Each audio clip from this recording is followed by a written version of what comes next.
Hello दोस्तों। स्वागत है आपका घर बैठे खिलाड़ी में। और घर बैठे खिलाड़ी के स्पोर्ट्स सेगमेंट में जहाँ हम बातें करते हैं खेलों की, खिलाड़ियों की और खेल से जुड़ी हुई कहानियों की। अ, दोस्तों, एक समय था जब टेस्ट मैचेस का ना एक अलग से चार्म हुआ करता था। और हम लोग टेस्ट मैचेस देखा करते थे एक बहुत ही खूबसूरत बैटिंग्स के लिए, बहुत शानदार बॉलिंग स्पेल्स के लिए। और कुछ खिलाड़ी होते थे जिन्होंने अपना बहुत नाम बनाया, मुकाम बनाया है कुछ। you know, जैसे जब हम फास्ट बॉलर्स की बात करते हैं तो हम वेस्ट इंडियन फास्ट बॉलर्स की बात करते हैं, हम ऑस्ट्रेलियन फास्ट बॉलर्स की बात करते हैं, हम पाकिस्तानी फास्ट बॉलर्स की बात करते हैं। जब हम बैट्समैन की बात करते हैं तो हम भारतीय बैट्समैन की बात करते हैं। हम बातें करते हैं कैसे ऑस्ट्रेलियन बैट्समैन खेलते थे। और एक बहुत इंपॉर्टेंट पोजीशन होती है टेस्ट मैच के अंदर, वन वन डाउन, है ना। जब ओपनर्स आउट हो जाते हैं, जो तीसरे नंबर का प्लेयर होता है, उसे कहा जाता है वो आपकी टीम की रीढ़ की हड्डी है। द बेस्ट बैट्समैन जो आपकी टीम को लेके चलता है, टेक्निकली उसे बहुत साउंड होना चाहिए।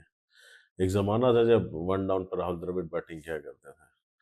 हाँ, पाकिस्तान की तरफ से यूसुफ जुहाना बैटिंग किया करते थे, मोहम्मद यूसुफ जिन्हें बोला जाता है। और मार्क वॉ बैटिंग किया करते थे ऑस्ट्रेलिया के लिए, ब्रायन चार्ल्स लारा, ठीक है। और सबसे शानदार बैट्समैन जो तब मैं तब मानता था टेस्ट क्रिकेट में, जैसे वन डाउन आते जैक कैलिस।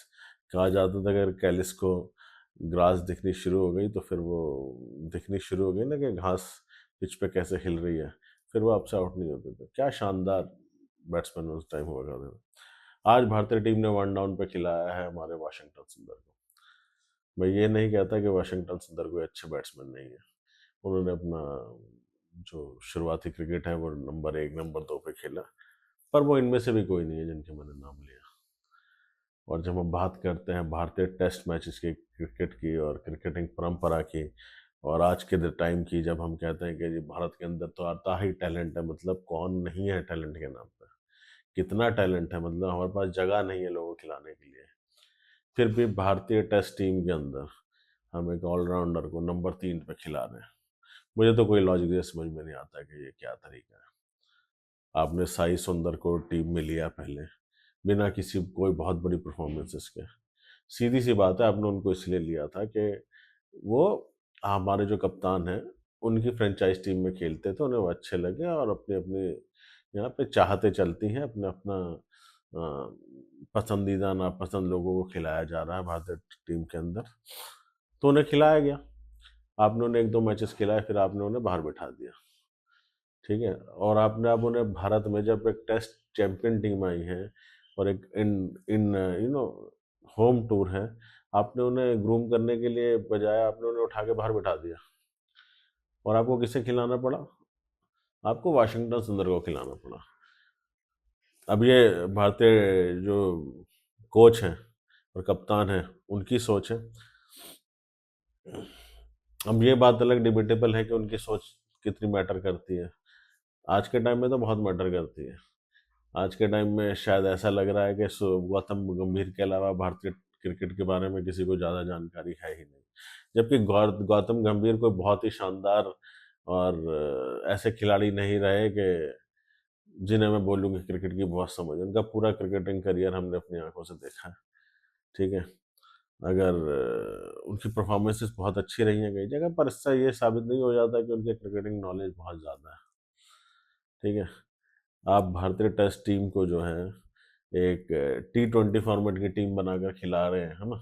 4-4 आपने एक ऑलराउंडर्स खिला दिए हैं। आई डोंट नो, मतलब इससे खेल भले ही होता रहे, आप जरूर जीतते रहें, पर वो चार्म नहीं रह जाता टेस्ट क्रिकेट का, ठीक है। अब आप चाहते हैं कि टेस्ट क्रिकेट फ्लरिश हो और वो T20 फॉर्म में ही फ्लरिश हो, तो ये सब मत कीजिए। खासकर हमारे जैसे जो पुराने घर बैठे खिलाड़ी हैं, उन्हें तो ये चीज़ पसंद नहीं आती। हम एक अच्छी बैटिंग देखना चाहते हैं। बेसबॉल तो आपने क्रिकेट को बना ही दिया है T20 में, अब आप टेस्ट मैच में भी उसको बेसबॉल के फॉर्मेट में ना खेलें, ठीक है।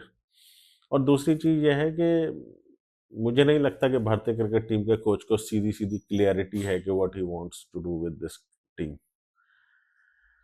ठीक है। खैर, अब ये टेस्ट मैच चालू है। साउथ अफ्रीका ने पहले दिन बैटिंग करके एक दिन के अंदर आधे आधे दिन के अंदर 159 रन बनाए। 50 पर उनका कोई आउट नहीं था और 150 तक उनके 10 के 10 आउट हो गए।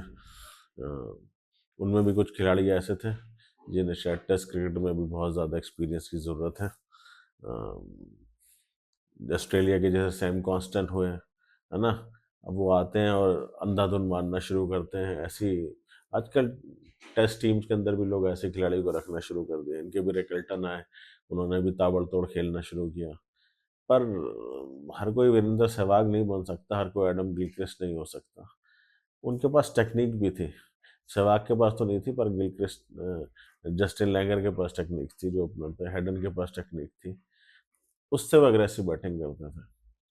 आप कुछ तरीके को फॉलो तो करते हैं, पर आप ज़रूरी नहीं कि आप उसके लायक भी हों।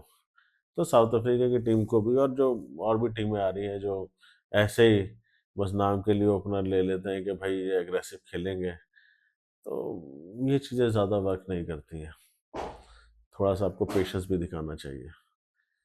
जायसवाल हैं भारत के, वो भी खेलते हैं, पर वो टेक्निकली बहुत साउंड है। तो ये सारी चीज़ें मैटर करती हैं। खैर, भारत ने भी बड़ी मुश्किल से रो दे के 30-35 रन कल बना लिए थे, और आज टेस्ट मैच शुरू हो चुका है, लंच का समय हो चुका है। भारत के 4 खिलाड़ी आउट हो चुके हैं, ऋषभ पंत आउट होके जा चुके हैं। उन्होंने 1-2 चौके छक्के मारे और चले गए। कप्तान जो है हमारे, वो स्टिफ नेक के वजह से रिटायर्ड हर्ट है, बाहर है अभी। तो अभी जो है लंच टाइम तक भारत ने 138 रन बना लिए हैं 4 विकेट के नुकसान पर, और अभी भी 20-22 रन पीछे हैं। जहाँ तक इस टेस्ट मैच का सवाल है, मुझे नहीं लगता कि ज़्यादा लंबा ये जाएगा। मोस्ट प्रॉब्ली कल शाम तक शायद ख़त्म भी हो जाए, तीसरे दिन तक। पर इस टेस्ट में जो सबसे इम्पोर्टेंट बात है वो यही रहेगी कि जो टीम सिलेक्शन हमने किया, हमने 4 स्पिनर्स खिलाए, वाशिंगटन सुंदर, कुलदीप यादव, रविंद्र जडेजा, अक्षर पटेल। मतलब भारतीय टेस्ट टीम को साउथ अफ्रीका की टीम को आउट करने के लिए 4 स्पिनर लगेंगे और 2 फास्ट बॉलर लगेंगे। उसके अंदर से भी बुमराह ने अकेले ही 5 विकेट ले लिए हैं, सिराज हैं जिन्होंने 2-3 लिए। ये हमारे जो कोच हैं उनकी एक सोच है कि टीम को जो है, अब क्रिकेट वैसा नहीं रह गया है कि कोई जना किसी स्पेशलिस्ट पोजीशन पे बैटिंग करे, वो कहीं भी बैट कर सकता है। मुझे समझ में नहीं आता कि इनको टेस्ट क्रिकेट के अंदर मौके नहीं मिलते थे, शायद नहीं मिलते थे। तो आपने क्या किया, आपने स्पेशलिस्ट बैट्समैन टेस्ट से हटा दिया, ठीक है। अब भारत के, वही जो मैं बात कर रहा था टैलेंट की, मोहम्मद सरफराज बाहर बैठे हैं ना। अब आपने 2-2 कीपर खिला लिए, ध्रुव जुरेल को आपने खिला लिया है, क्यों? क्योंकि उन्होंने मैच के अंदर 2 शतक मारे थे, 100 वॉट मारे थे। तो आपने ईश्वरन का नाम सुना है, उन्होंने कितने शतक मारे? ऋतुराज का नाम सुना है आपने? उन लोगों को तो कभी मौका नहीं दिया। पर आपको ध्रुव जुरेल को खिलाना जरूरी था, और खिलाना ही था। एज ए बैट्समैन आप खिला रहे थे और आपको लगता है कि वो टेक्निकल है, तो आप ध्रुव जुरेल को वन डाउन भेज देते। बट नहीं, आपने एक स्पेशलिस्ट पोजीशन को ही, मेरी समझ में नहीं आता कि जब आप बाहर जाएंगे, ऑस्ट्रेलिया जाते हैं, इंग्लैंड जाते हैं, या कहीं और जाएंगे, साउथ अफ्रीका जाएंगे, वहाँ भी आपके वाशिंगटन सुंदर को खिलाएंगे। आप ग्रूम कब करेंगे टैलेंट को? 4 स्पिनर आप एक टेस्ट मैच जीतने के लिए खिला रहे हैं ईडन गार्डन में, कमाल है। देखिए, टेस्ट क्रिकेट का एक अपना चार्म हुआ करता था एक ज़माने में, है ना। मुझे तो अभी भी टेस्ट क्रिकेट के अंदर जो बेस्ट टीम लगती है, जो मैंने अपने एरिया में देखी है, वो ऑस्ट्रेलिया की टीम देखी है।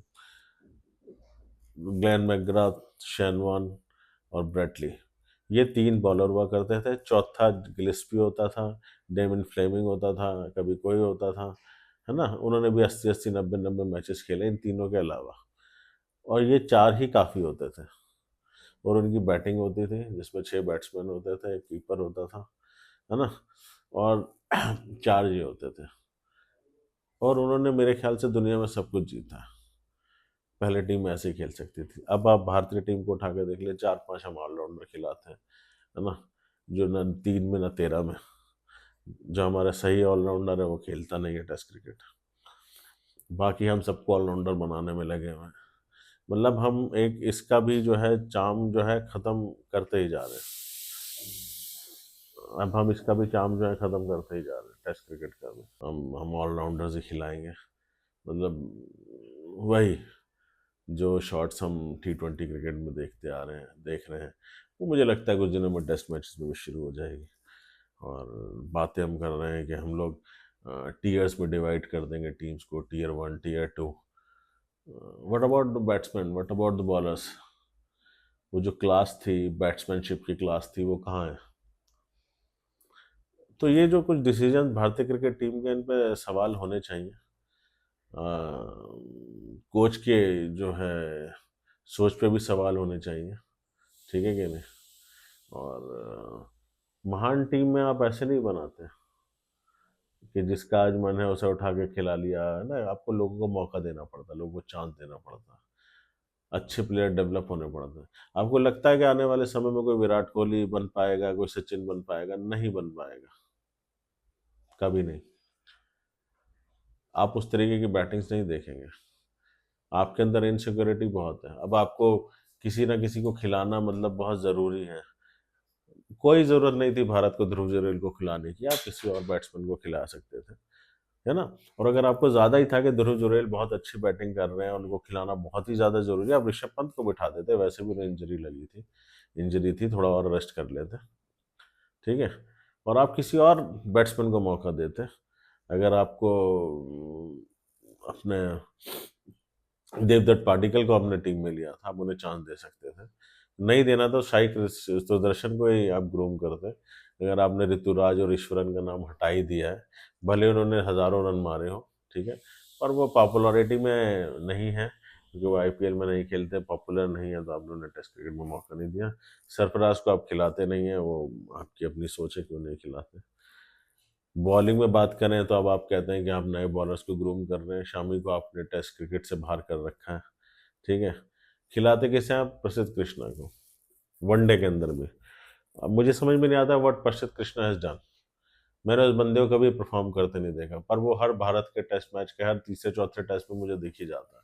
कुछ नहीं आता, उसकी बॉलिंग बकवास है, उसके नाम ही प्रसिद्ध है, वो जीवन में कोई अच्छी बॉलिंग कभी नहीं कर पाएगा। मुझे समझ में नहीं आता कि why is playing, why he always get a chance to play in Indian team even in test matches. अभी ये बहुत ही कंट्रोवर्सी चली है हमारे कोच को लेके कि वो हर्षित राणा को काफ़ी प्रमोट कर रहे हैं। क्यों कर रहे हैं? हर्षित राणा, मैंने सुना है कि उसने शायद कोई फर्स्ट क्लास मैचेस भी नहीं खेले थे। वो आईपीएल में आईपीएल से उठा के अपने उस इंडियन टीम की जर्सी दे दी है। कमाल है। मुझे कुछ दिनों में वो टेस्ट क्रिकेट भी खेलता दिखेगा। हमारे बॉलर्स कहाँ गए? हमने उन्हें ग्रूम कहाँ किया? जो फास्ट बॉलर्स थे हम उन्हें कहाँ ग्रूम कर रहे हैं? आप गौतम गंभीर का इंटरव्यू सुनिए, जिसमें वो कह रहे हैं कि जी वो अर्शदीप को क्यों नहीं खिलाते या किस लिए नहीं खिलाते। मुझे समझ में नहीं आता है कि किस तरीके के जवाब है उनके। Arshdeep should have been played in England, he was not been given a chance to played in England. ले दे के हमारे पास एक बॉलर बुमराह है और सिराज को हम गधे की तरह यूज करते हैं। हमने उसके अलावा कोई साइड में कुछ बॉलर्स डेवलप ही नहीं कर रहे हैं हम। अब ऑस्ट्रेलिया उठा के देख लीजिए, अभी एशेज का मैच है, पैट कमिंस नहीं खेल रहे, उनके खिलाफ बॉलैंड खेलेंगे। ये one of the best in Australia. पर हमारे पास ऐसा कोई नहीं है। अगर आज जो जसप्रीत हट जाए तो हमें तीन चार हम मैं बोल रहा हूँ गारंटी, आप जो हर्षित राणा को टेस्ट मैच की कैप दे देंगे, क्योंकि इनके पास कोई स्थायी विकल्प नहीं है, इन्होंने डेवलप ही नहीं किया।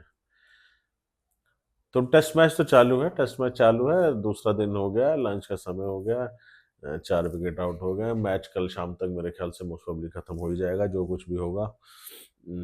कल शाम नहीं तो परसों सुबह तक, मतलब ये जल्दी खत्म कर देंगे। चार चार हमने स्पिनर खिलाए, मतलब मुझे तो टीम कॉम्बिनेशन कोई समझ में नहीं आया। मुझे नहीं समझ में आया कि हम कैसे टीम बना रहे हैं, कैसे हम खिलाड़ी को ग्रूम कर रहे हैं। मुझे लग रहा है कि कोच और कप्तान की जो टीम होती है, इसमें मेन टीम कप्तान की होती है, पर ये टीम कोच की है। And he is taking decisions of his own. आने वाले समय में जब हम अ, बड़ी टीमों के साथ अवे टूर खेलेंगे तो हमें शायद दिक्कत हो। टेस्ट मैचेस के अंदर हमें सही जगह पे सही प्लेयर को ही खिलाना चाहिए, उन्हें ग्रूम करना चाहिए। Specialist is required in test match cricket, not allrounders. वो भी न 13 में ना 3 में, ऐसे ऑलराउंडर्स नहीं चलते। और भारत में तो खैर कोई भी चल जाता, आप मुझे भी पैड बना के भेज दीजिए, मैं भी 50 रन मार ही दूंगा, है ना। 50 नहीं तो 25 तो मार ही दूंगा। पर कहानी वही है, जो हम टैलेंट टैलेंट टैलेंट की बातें करते हैं, कहाँ है वो टैलेंट, कहाँ है वो टेस्ट क्रिकेट का टैलेंट, जब हमें ऑलराउंडर्स ही खिलाने हैं टेस्ट मैचेस के अंदर। कहाँ है वो वन डाउन का classical batsman, where is the next Rahul Dravid, where is next Cheteshwar Pujara. ये एक बहुत सवाल है जिसके बारे में भारतीय क्रिकेट को सोचना पड़ेगा। आप बताइएगा, आपको क्या लगता है कि ये जो टेस्ट मैच चल रहा है इसके अंदर भारत की परफॉर्मेंस बात कैसी रहेगी? क्या भारत दोबारा पारी लेगा इसके अंदर, या एक ही पारी से हम जीत जाएंगे? और दूसरी चीज, टीम का सिलेक्शन, जो टीम सिलेक्शन है उसके बारे में आपका क्या ख्याल है? आपको क्या लगता है जो टेस्ट मैच के लिए टीम होनी चाहिए, क्या हम उसी तरीके से सिलेक्ट कर रहे हैं? क्या भारतीय क्रिकेट के अंदर जो है क्या कहते हैं, फेवरेटिज्म चल रहा है? मुझे तो लगता है चल रहा है। मुझे लगता है गौतम गंभीर के कुछ डिसीजन जो है वो आने वाले समय में भारतीय टेस्ट क्रिकेट के लिए तो कारगर साबित नहीं होंगे। गंभीर की मुझे एक ही टेस्ट क्रिकेट की बैटिंग याद है, न्यूजीलैंड में उन्होंने और राहुल द्रविड़ ने 2 ढाई दिन बैटिंग करी थी, मैंने शर्त लगाई थी तब। मैं बैंक में काम कर रहा था कैलकाटा में उन दिनों, आज से मेरे ख्याल से 15-16 साल पहले। उस टेस्ट इनिंग के अलावा मुझे नहीं लगता कि गौतम गंभीर ने कुछ बहुत ही बेहतरीन टेस्ट पारियां खेली हैं। Even I have seen him, Jeffrey boycott जब कमेंट्री किया करते थे इंग्लैंड में, टेस्ट मैच शुरू होने से पहले पहली 2 गेंद डालने से पहले ही जेफरी ने बोल दिया था this guy is going to get out on a delivery like this, और स्पेशली दूसरी गेंद पे वो वैसे ही आउट हो गए थे। And he said this guy doesn't play this guy can not play test cricket, he played rubbish, and he was playing rubbish in England in that series. I remember each and every game of Gautam गंभीर। खैर, आप बताइएगा, आपको क्या लगता है भारतीय test team के बारे में, कौन होना चाहिए वन डाउन का player? Please comment, and if you like the video share the video, like the video, और कोशिश रहेगी कि वीडियोस जल्दी जल्दी आते रहें। तब तक अपना ख्याल रखिए। जय भारत, जय हिंद।